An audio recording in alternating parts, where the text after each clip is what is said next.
Hello everyone, welcome to my channel Lifelong Learning. Learn Excel in Tamilங்கிற பிளேலிஸ்ட்டில் நம்ம XL macros பற்றி பார்த்துட்டு வரோம். இந்த வீடியோவில் எப்படி formatting and calculation macro use பண்ணி ஆட்டோமேட் பண்ணுறது அப்படிங்கிறத பார்க்க போகிறோம். நம்மளுக்கு 3 ஷீட்டில் டேட்டா இருக்குது. Register number, name and marks in 3 subjects இருக்குது. இதை நம்ம என்ன பண்ணணும் அப்படின்னா கொஞ்சம் ஃபார்மேட்டிங் பண்ணி டோட்டலுங்கிற காலம் ஆட் பண்ணணும். இங்கே நம்மளுக்கு ஃபார்முலா வேணும். இந்த 3 சப்ஜெக்டோட டோட்டலும் இங்கே போடணும். நம்மளுக்கு யூஸ்வலாக நம்ம என்ன பண்ணுவோம்னா இது ஃபுல்லாத்தையும் செலக்ட் பண்ணி ஃபார்முலா போட்டு ட்ராக்லாம் பண்ணிகிட்ருப்போம். ஆனால் நம்மளுக்கு டைனமிக்காக வேணும். ஏன்னா இந்த இடத்துல பார்த்திங்கன்னா இங்கே 6 டேட்டா இருக்குது, இந்த இடத்துல 4 டேட்டா, இந்த இடத்துல பார்த்திங்கன்னா 9 டேட்டா இருக்குது. ஸோ ஒவ்வொரு ஷீட்லேயும் நம்பர் ஆஃப் ரெக்கார்ட்ஸ் வித்தியாசமாக இருக்குது. அதனால் நம்மளுக்கு எல்லாமே டைனமிக்காக தான் அந்த ரேஞ்சை செலக்ட் பண்ணணும். அதே போல் ஃபார்முலாவை காப்பி பண்ணுறதுக்கும் அப்படி தான் நம்ம பண்ணணும். ஸோ முதல்ல நம்ம டோட்டலுங்கிற காலம் ஆட் பண்ணிக்கலாம். ஸோ டெவலப்பர் டேபில் போகிறோம், ரெக்கார்ட் மேக்ரோ. இந்த மேக்ரோவுக்கு நான் கண்ட்ரோல் ஷிஃப்ட் எக்ஸ் அப்சல்யூட் ரெஃபரன்ஸில் தான் இருக்கிறோம். நம்ம இங்கே இருந்துட்டு கண்ட்ரோல் ரைட் ஆரோ ப்ரெஸ் பண்ணுறோம். அப்போ அந்த ரேஞ்சோட லாஸ்ட்டு செல்லுக்கு போயிடுச்சு. இப்போ நம்ம ரிலேட்டிவ் ரெஃபரன்ஸை ஆன் பண்ணிக்கலாம். ஆன் பண்ணிவிட்டு மறுபடியும் ஒரு ரைட் ஆரோ ப்ரெஸ் பண்ணிக்கலாம். இந்த இடத்துல டோட்டல் ஆட் பண்ணிக்க போகிறோம். அடுத்த செல்லில் நம்ம என்ன பண்ணணும்னா ஃபார்முலா போடணும். அதனால் நம்ம ரிலேட்டிவ் ரெஃபரன்ஸ்லேயே இருக்கும்போது நம்ம என்ன பண்ணிக்கலாம், ஃபார்முலா போடுறோம். சம் இந்த 3 செல்களை மட்டும் நம்ம செலக்ட் பண்ணிக்கலாம். நம்ம க்ளோஸ் பெரான்தீசிஸ் கொடுத்துட்டு என்டர்.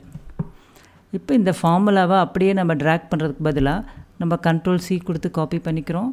அடுத்தது பார்த்திங்கன்னா ஒரு லெஃப்ட் ஏரோ கொடுத்துக்கிறோம், கண்ட்ரோல் டவுன் கொடுக்குறோம், அடுத்தது மறுபடியும் ஒரு ரைட் ஏரோ. ஏன்னா அந்த ரேஞ்சஸ் டைனமிக்காக செலக்ட் பண்ணணுங்கிறதுக்காக நம்ம ரிலேட்டிவ் ரெஃபரன்ஸில் இருந்து இந்த வேலையெல்லாம் பண்ணுறோம். இப்போ இந்த செல்லில் F2லேருந்து F7 வரைக்கும் நம்ம செலக்ட் பண்ணிக்கணும். அதனால் control shift up arrow press பண்ணிக்கலாம். இப்போ கண்ட்ரோல் வி கொடுக்குறேன். Whole formula is copied. டைனமிக்காக நம்ம காப்பி பண்ணியிருக்கோம். அடுத்து நம்ம ரிலேட்டிவ் ரெஃபரன்ஸை ஆஃப் பண்ணிக்கலாம். இனிமேல் நம்ம அப்சல்யூட் ரெஃபரன்ஸ்லேயே இருந்துக்கலாம். இப்போ ரெஜிஸ்டர் நம்பர், நேம் இது எல்லாத்தையும் இல்லைங்களா, இது ஃபுல்லுக்கும் நம்ம பார்டர் போடணும். அடுத்தது நம்மளுக்கு ஹெட்டிங் ஒன்று கொடுக்கணும்.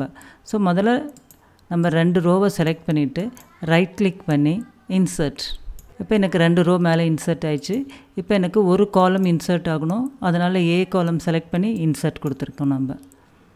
இப்போ இதனுடைய ரோ ஹைட்டும் காலம் வித்தையும் நம்ம சேஞ்ச் பண்ண போகிறோம். ஸோ நான் என்டையர் செல்லை செலக்ட் பண்ணிக்கிறேன். நான் ஹோமில் போயிட்டு ஃபார்மேட்டில் ரோ ஹைட் நம்ம 32 கொடுத்துக்கலாம்.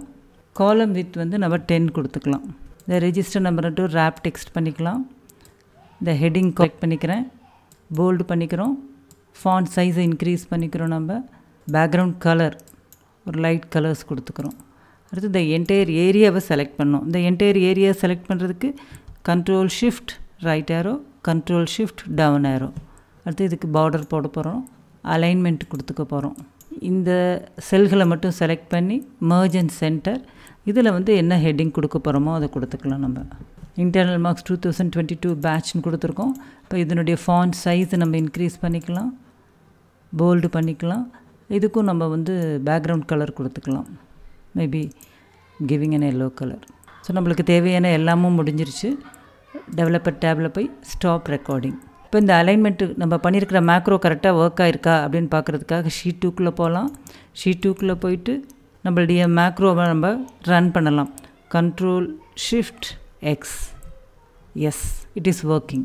அதே போல் ஷீட் 3லேயும் போய் ட்ரை பண்ணி பார்க்கலாம். Control shift X, we have got the correct format and the total column also. இப்போ வியூவர்ஸ்க்கான ஒரு சின்ன கொஸ்டின். இந்த இடத்துல பார்த்தீங்க அப்படின்னா ரெஜிஸ்டர் நம்பர், நேம், 3 சப்ஜெக்ட்ஸ் இருக்குது. இப்படி தான் டோட்டல் எப்படி ஆட் பண்ணுறதுங்கிறதெல்லாம் பார்த்தோம்.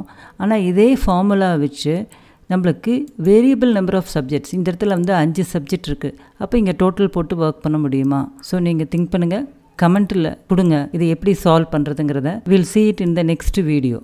இந்த வீடியோவில் நம்ம எக்ஸல் மேக்ரோவில் ஃபார்மேட்டிங் அண்ட் கால்குலேஷன் பண்ணுறதை பார்த்தோம். நம்ம இந்த வீடியோ உங்களுக்கு பிடிச்சிருக்கும்னு நினைக்கிறேன். பிடிச்சிருந்தால் லைக் பண்ணுங்கள், உங்களுக்கு புரிஞ்சிருந்தால் உங்கள் ஃப்ரெண்ட்ஸுக்கு ஷேர் பண்ணுங்கள். ஃபஸ்ட் டைம் இந்த சேனலுக்குள்ளே வந்திருக்கீங்கன்னா மறக்காமல் சப்ஸ்கிரைப் பண்ணி பெல் ஐக்கானை கிளிக் பண்ணுங்கள். அப்போ தான் ஃபர்தர் வீடியோஸோட நோட்டிஃபிகேஷன் உங்களை தேடி வரும். தேங்க்யூ ஃபார் வாட்சிங்.